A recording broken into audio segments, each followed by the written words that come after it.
Here's the mindful man reading the Eden plot. I kept out of sight. I did not want to get involved in such a controversial subject when there were my own plans to nurture to fruition. I suspected that there might be some connection between the cut I'd imposed upon the cathedral and this ridiculous idea. Was someone paying the dean to do this, and if so, why? But these thoughts were soon overtaken by the news that the bishop had been attacked in two of the Sunday papers for his opposition to drink. They had found another speech he had made in the Lords attacking this alleged demon of modern life, and had felt him to be fair game.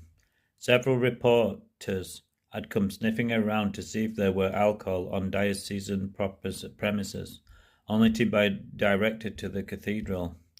There the verger, in all innocence, had showed them where the wine was kept for communion.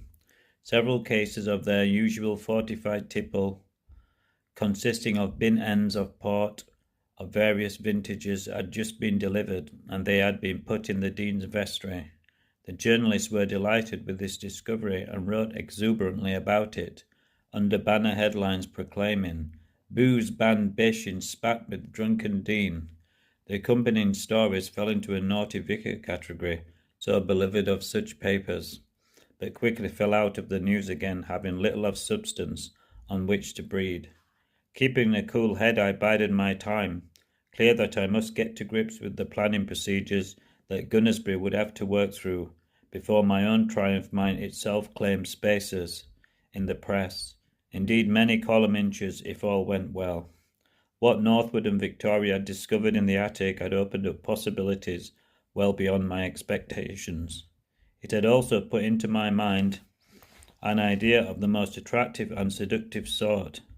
If money could be slipped from one fund to another and used, creatively and positively of course, to secure this great benefit, a formidable reputation would be made.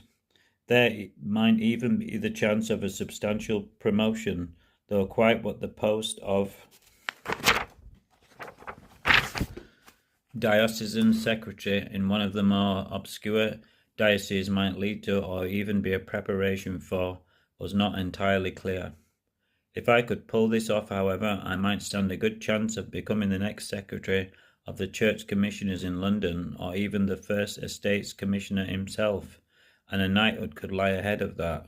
But little did I realise at that stage what a furore would erupt around my plans, and what conservative and backward-looking minds ruled in the remotest corners of the country.